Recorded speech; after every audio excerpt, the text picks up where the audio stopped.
Well, lack of profits is never the problem. Lack of profits is a symptom of not running your business on all 5 cylinders. So if you don't have the right people in place and you're the owner doing everything and you have your fingers in every pie and you're doing everything and you're putting out the fires and you're managing and you're doing this and this and this and this, guess what? You're not going to be very profitable.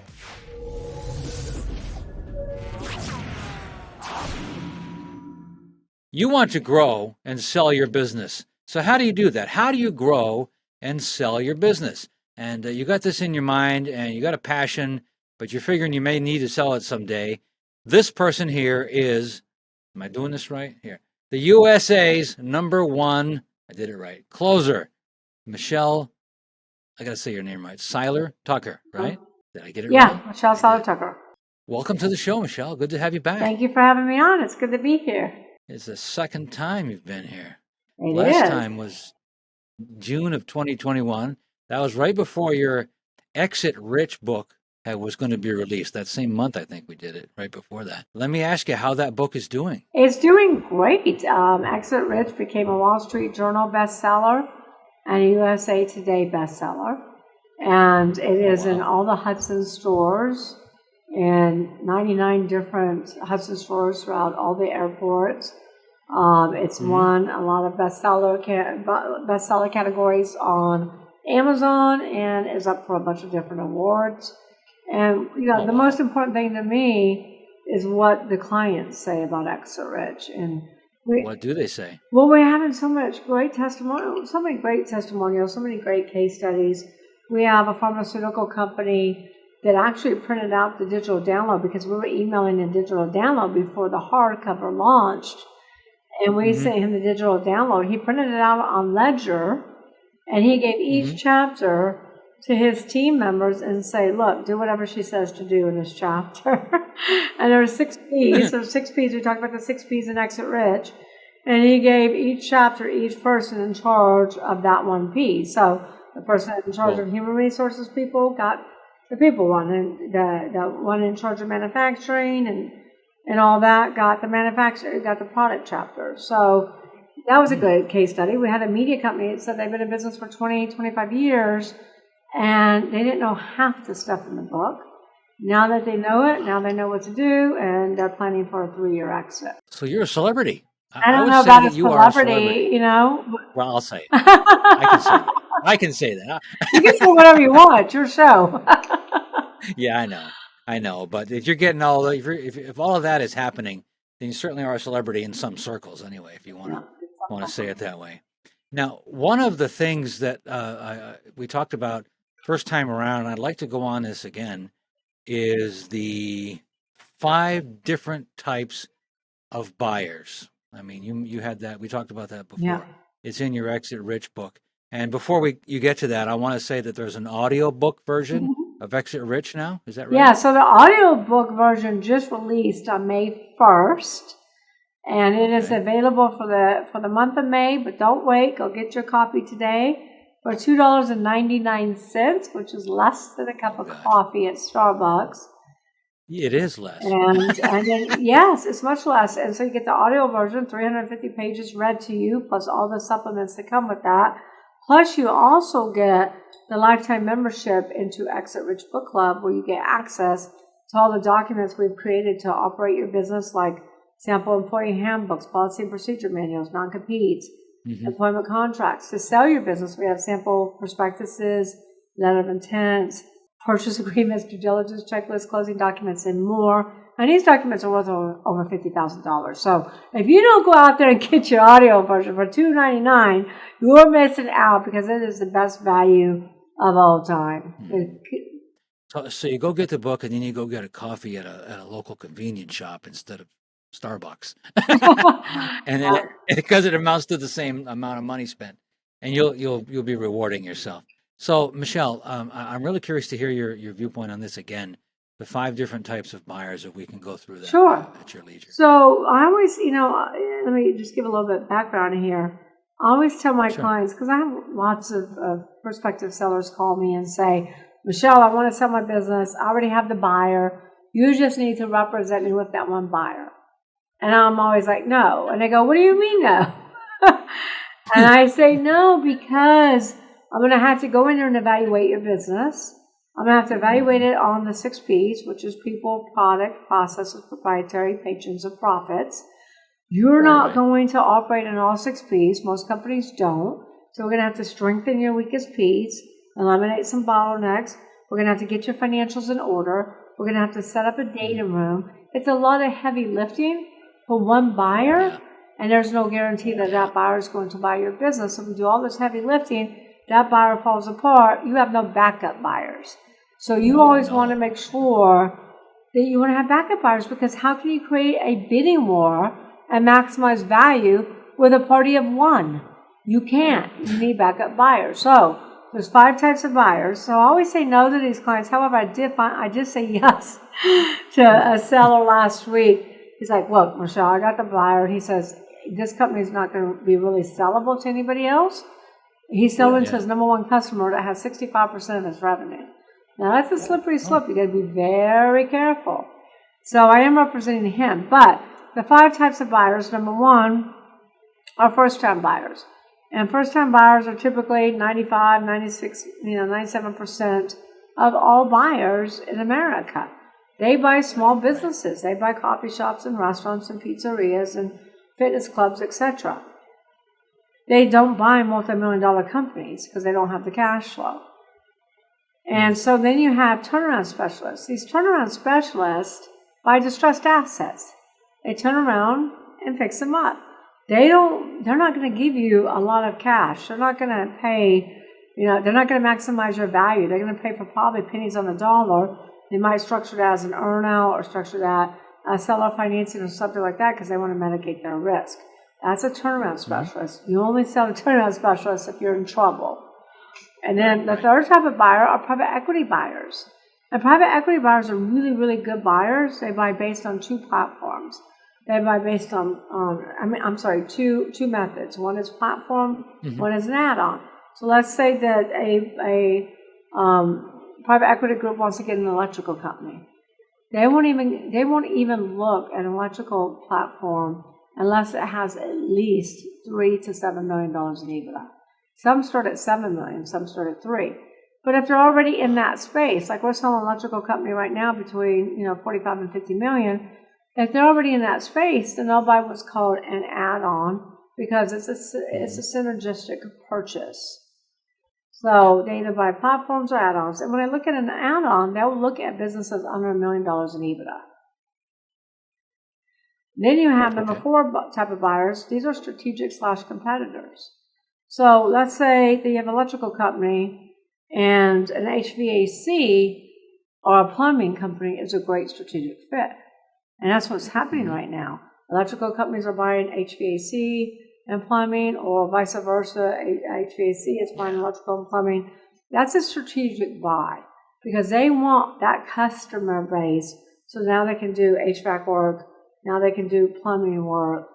Even sometimes commercial construction gets involved. So that's a strategic buy.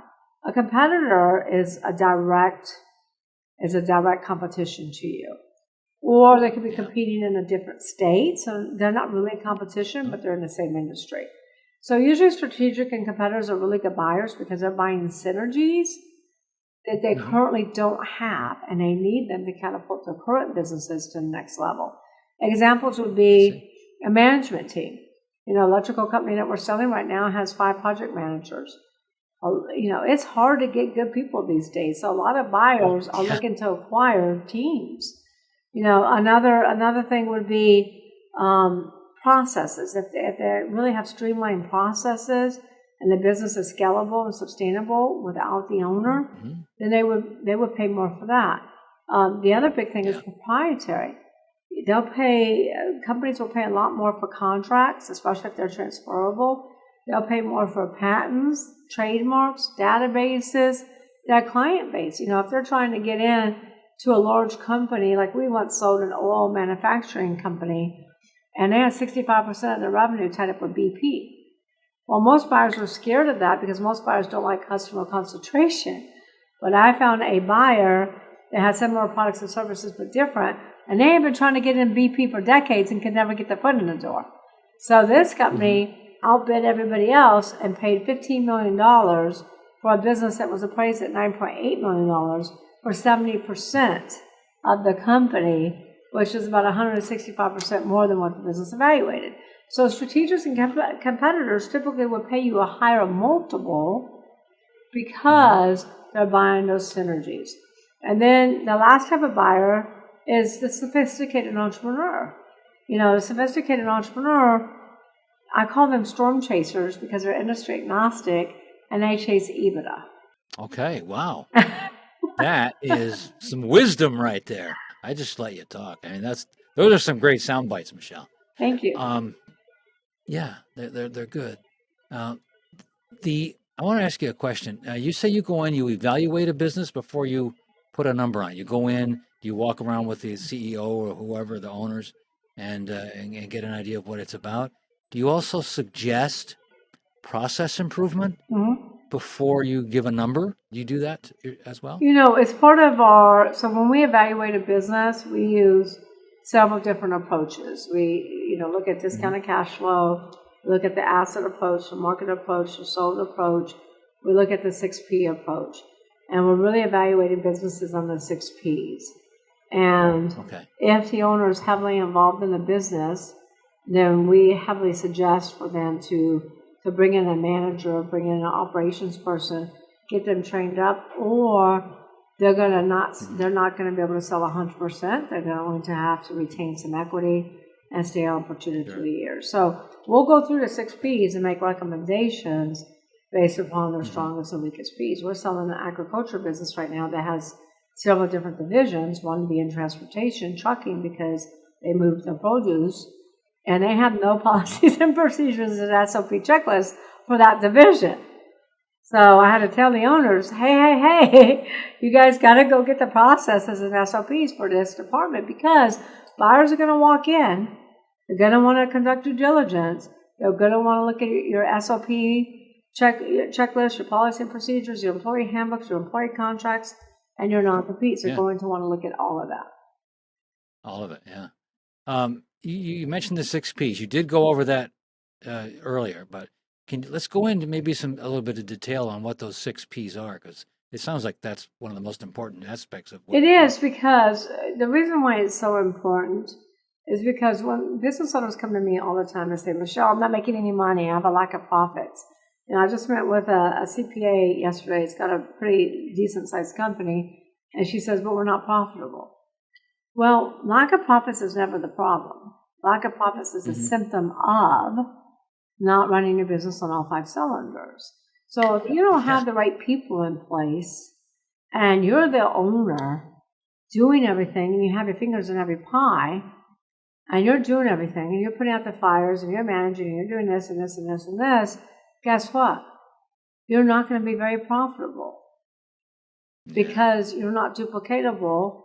It's not sustainable, and you certainly can't scale that. So you got to have the right people in the right seats, and you got to ask the who questions: who opens the door, who does customer service, who does quality control, legal, accounting, manufacturing, distribution. The list goes on and on and on. The clue is that you don't want to be the one doing the who. What happens here is many entrepreneurs, don't get offended with me because I've done it myself, where we have created ourselves a glorified job, that we go to work at every day versus a business that actually works for us. And then we say we're entrepreneurs, we have quality of life and financial freedom, when in reality, you don't. No. So you don't build a business, you build people, and people build the business. And I just did that the other day in my company, and I own multiple businesses. The other day I created a whole new platform, and you know what I said? I said, oh my gosh, I just created myself another job. Wow. So people is number one, product is number two, product is your service, your industry. And you got to look at your product, your service, and your industry and ask, is it thriving or is it dying? I mean, during pandemic, the hospitality industry took a huge nosedive, especially the restaurants, because think about this. All businesses should have congruent revenue streams. You should all have additional profit centers. So if one profit center dies, you're not out of business. And that's what happened with the restaurant industry. The restaurant industry has one profit center. They get paid when you come in and eat or when you take food to go. That's it. That's right. They don't have e-commerce. They don't have private label products. They're not selling cookbooks. They're not doing wine classes. There's so many ways to build congruent revenue streams in the restaurant industry, and they're not doing that. So you have to have multiple revenue streams. If you don't and something happens, it's like me. I own multiple companies. So if one company is down for a year, guess what? I still have paydays because I own other companies. And then processes. One of the biggest issues with businesses and why they're not sustainable, why they're not scalable, and why they're not sellable, is because people is one thing, but you have to have the processes that drive productivity. You have to have the processes that run the people versus the people running the processes. Does that make sense? Perfect. And you have to really step back and look at your business, because many companies have lost market share due to Amazon and due to this pandemic. You got to sit back and look at your company and ask yourself, what do I want my clients to experience? Even better, go ask your clients, because what you think your clients want to experience when doing business with your company is probably nowhere what you think. And it's kind of like the McDonald's brothers. When they started McDonald's in 1940, guess what they did? They said, we want to develop a fast food restaurant. We want to develop fast food processes, but we're going to develop our fast food system around the customer's experience. We want our customers to experience great tasting food that's hot, fast, 30 seconds or less. They did that in 1940s. It's the same. You can go to McDonald's anywhere in the world concept. And get the same experience. And then number 4 is proprietary. This is what strategics and competitors and private equity groups buying add-ons will pay a higher multiple for. And this is, the more well-branded you are, Chris, the more we can start a company for, as long as your brand is relevant in the mind of the consumers. Nobody's paying money for Blockbuster. Nobody's paying money for Toys R Us. They're not. But you're right. The largest brand in the world is, the most valuable brand in the world is, do you know? Amazon? Perhaps? Amazon's in the top 10. It's not the largest. It's the other A. Apple. And that's because of branding. Let me just make a comment. That's what we're talking about. Is branding. Apple brands everything. Branding. Yeah. Steve Jobs had that image. Now, Samsung and the Galaxies and Androids, the technology is kind of the same, but they don't have that brand image that Apple has. No, they don't. And they don't have near the client base that Apple has. They don't. There's so many more Apple users all around the world than there are Samsung users. And so the brand alone is worth $289 billion. That's just for the brand, Chris. That's not counting inventory or real estate or cash flow or anything else. That's the brand alone. So build your brand, build your value. Trademarks are huge. It makes me laugh because so many business owners, and I used to do this too. So when I'm saying something to you, I probably did it too. But business owners will come up with a company name. We get all excited. We go to GoDaddy. I have GoDaddy on my phone. And we get the .com. And then what? We get the .com and we're like, yes. And then we go file the register that trademark in the state that we reside in. So if you reside in Texas, you get that registered mark, but you're doing business all over. You really need to check the federal database before you settle on a name. And you want to make sure that name's available, number 1. Number 2, you should get that name trademarked. Get that name trademarked, because you could be in business 5, 10, 15 years and all of a sudden receive a cease and desist letter. You might win in court, but you're probably going to lose. So spend $1,000, get that federal trademark, and protect your IP. Also on products, Chris, if you've got, we have a company that's got a bunch of different products, and each project has a federal trademark, and each product is exclusive. They're really almost the same products, but one's exclusive. That name's exclusive to TJ Maxx. One's exclusive to Walmart. One's exclusive to Target. So you want to go out and make sure that that's all licensed. And then patents are huge. We sold a company for $18 million because they had 18 patents, and they were profitable, but they were not real profitable. And then contracts.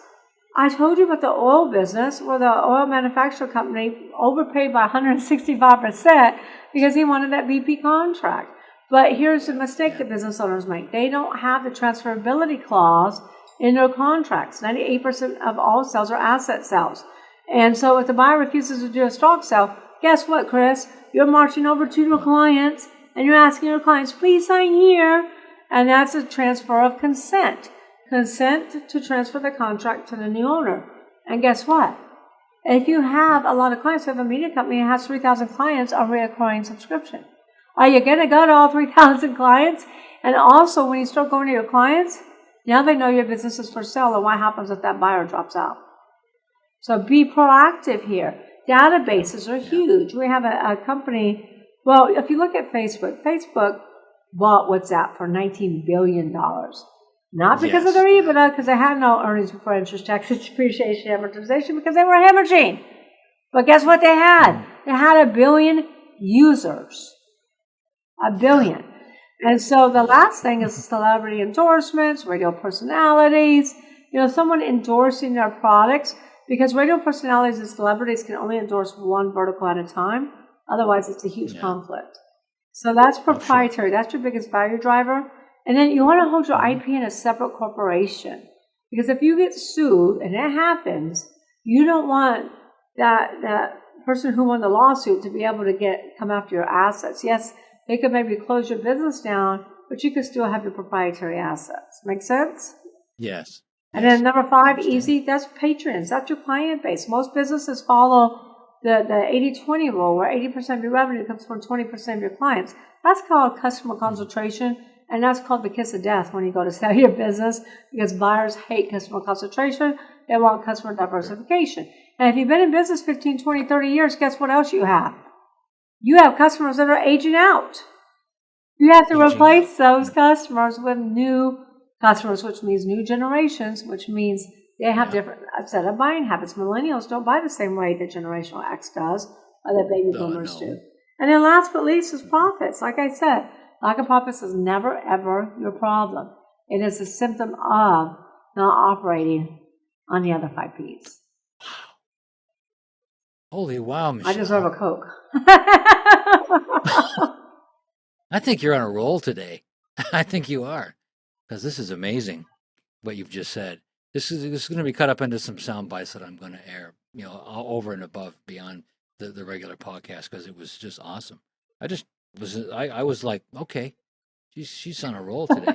One of the things we talked about the first time around, I want to revisit it and maybe get more of a take on it, is the win-win. And you had said the first time that when you negotiate the sale of a business, people have this perception that there's always a loser. Now you're in disagreement with that, right? Yeah, 1,000%. A loser. So you're saying when a business goes up for sale, buyer's perception is that business must be a loser? No, just somebody they think there's always a perception that whoever at the negotiating table, there's a perception that there's yes, there is a perception for that. And what I try to create is win-wins. Now, I'm not going to say that it's going to be absolutely perfect, rainbows and daisies every time, that everybody's happy, because negotiations is give and take, right? It's give and take. It's not just take, or get. And so what I do is I really work on creating win-wins for my clients, because I find out what my non-negotiables are. And we talk about this in my book under the chapter of negotiating, where I talk about non-negotiables. When you really understand the 5 types of buyers, you begin to understand what their non-negotiables are. If you're dealing with a first-time buyer, their non-negotiables are going to be a non-compete, training, sufficient training, making sure that they own all the proprietary assets, meaning that you're not going to get the phone number, the website, or anything else like that. And they're going to really require hand-holding, and those are all their non-negotiables. If you're dealing with a turnaround specialist, all they care about is getting the business for no money down and making sure they own all the proprietary assets. If you're dealing with a private equity group, they've got non-negotiables too. Most private equity groups want to buy a percentage of the business. They always want the owner to retain some equity. Right. So I really have studied sellers over the last 20 plus years on selling their companies, what their non-negotiables are, and then what the different buyers' non-negotiables are. So once you understand that, and you're able to marry the two and have a little bit, if I know my seller is non-negotiable, because I'm working with a seller right now, his non-negotiable is he won't do an earnout. 1,000% he will not do an earnout. But what he won't do is seller financing.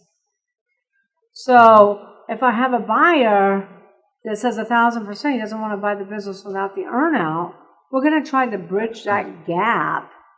Okay, earnout. Did you say earnout? I did say earnout. So earnout is a mechanism that buyers love to use to bridge the gap on valuation or just to mitigate their risk.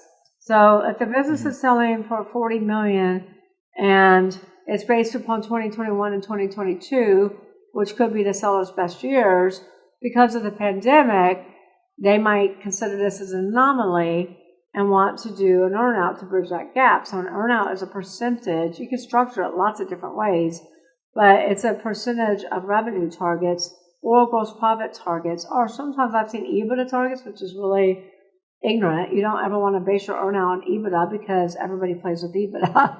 Everybody can manipulate EBITDA. So usually gross sales or gross profit margin is the best way to do it. And it's usually a quarterly basis, usually structured 2 to 3 years. And if the business makes those targets, then the seller gets paid. But guess what? There's no guarantees there. Even if the business made those targets, there's no guarantee that the seller is going to get paid. Seller financing is structured. It's got interest. They have some guarantees that they can put in place and things of that nature. So that's the big difference. So what I do is figure out what's my top non-negotiables for my seller, what's my non-negotiables for my buyer, what do they have some wiggle room in that I can play with, because you want everybody walking away from the closing table feeling like they won or they got as close to winning as possible. Yeah, so it's a win-win for both sides, for sure. And that's how, and you do that quite well, obviously, because you've been doing it for a while. And that word, I'm sure, gets around, and it just grows your client base quite a lot, I'm sure, exponentially. It works really well with my husband. And my 11-year-old daughter, too. Yeah. I love talking about that stuff. Hey, we've been going half an hour. It doesn't even seem like it. Last time, I did ask you what your favorite movie is. Can we repeat that? What is your favorite movie? That's tough. I've got 2 favorite movies that I love. Number 1 is The Founder, which we've already mentioned, because I love the story of the McDonald brothers, how they started McDonald's, and how Ray Kroc came in and really took McDonald's away from them. But, that movie has so many golden nuggets, so many lessons in there, if you catch them all. Sometimes you got to watch it over and over and over again. My other favorite movie is called The Wishman. And that is based upon Frank Shakelet's life. And Frank Shakelet was one of my very, very close friends. And he had a really troubled past, a troubled childhood. But this Hispanic family took him in Arizona, fed him, clothed him, gave him a job, gave him a place to live. And Juan, his name was Juan, I think it was Juan Garcia, and Juan says, you have to play this forward. You have to pay it forward. You have to help people. So Frank Shakelet is a police officer, and he almost died from a motorcycle accident. You got to watch the movie. But he created the Make-A-Wish Foundation. One man with a couple of officers created Make-A-Wish Foundation. Why is this movie so glorious? Because it talks about his troubled past. It talks about how he paid it forward, and it talks about how he never took a penny, not one penny, from that organization. He stayed as an FBI, well, not FBI, he stayed as a police officer, he moved up the ranks, and he retired as a police officer, as a cop, with a small pension. Never took a penny from Make-A-Wish Foundation. And I think there's like a wish granted around the world. Every second, there is a wish granted all around the world. That's why that movie is so profound. I like movies based upon true stories. Of course. Yeah, not sci-fi or whatever. Yeah, I do too. I enjoy that. I asked you this before too, but I want to hear. It might Want be to see how one of the consistent two of I the same. am? There was another question. You may have already mentioned the man in the movie part, but if you were able to go back in time and visit somebody that inspired you, who isn't around anymore, you could do it just one time, and doesn't have to be somebody famous. Who would that be? If it was one person I could go back and visit. Yeah, somebody who inspired you, mentor, somebody you would like to talk to again. This is not a mentor of mine, but this is very personal. I lost a son at the age of 3. I will go back and talk to my son. Wow. I'm sorry to hear that. I love what you said. That's beautiful. I love it. I've never heard that. I've heard a lot of answers like that. Somebody said Jesus once. I thought that was profound. Yeah. Fathers, grandfathers, things like that, but you're the first one that has mentioned something about Jesus would be my second choice. What was that? Jesus would be my second choice. Oh, yeah. That was an entrepreneur friend of mine. He was into that. Michelle Seiler Tucker, the USA's #1 closer. You want to grow your business, you want to sell your business for the maximum amount that you can possibly get. This is the woman to talk to. Again, what is the promotion for the Exit Rich audiobook? So the Exit Rich audio, everybody's been asking me, Chris, for the last year, when are you coming out with audio? When are you coming out with audio? I mean, I came out with the hardcover, but no, when are you coming out with audio? So audio was released May 1st, only in the month of May. Can you buy the audio version, Exit Rich? You can get it on Amazon, Audiobook. You can get it Apple, Barnes & Noble. But it just came out May 1st, and we are selling it for $2.99. Less than a cup of coffee, less than a Happy Meal at McDonald's, a quarter pounder with cheese. I mean, less than a candy bar these days. And for that $2.99, you get to become a lifetime member of the Exit Rich Book Club, where you have access to all of the documents, video content, training, everything else under Seiler Tucker Academy for $2.99. You must go out and get your audiobook today. Perfect. Seiler Tucker Academy. Now, you just inspired another question. Tell us about that. What is that academy? So Seiler Tucker Academy is a site that we developed for Exit Rich. And it is a site where we upload all of the documents that we've been using for the last 20 plus years. It cost me probably over $50,000 to recreate. Seiler Tucker Academy also has video content about things like the 6 Ps, why 8 out of 10 businesses don't sell, the 10 mistakes business owners make. So it has a lot of video content training and a lot of documents to upload. And then it's got quizzes. So you could go to Seiler Tucker Academy and take the 6P quiz and see what are your strongest Ps, what are your weakest Ps. You can also go there and take what type of business do you own. And Seiler Tucker Academy is hosted on our main site, seilertucker.com. And then also follow us on social media. Listen to our podcast, Exit Rich. I just interviewed the founder of Snap Fitness, who didn't just sell it once, Chris. He sold it twice. He sold Snap Fitness the first time for $40 million. The second time he sold it for $30 million. $70 million between 2 sales of Snap Fitness, and he still retains some equity. So wait a minute. He sold it and then bought it back? No, he sold a portion of it. He sold 40% the first time for over $40 million. The second time he sold, I want to say 60 or 70% for $30 million.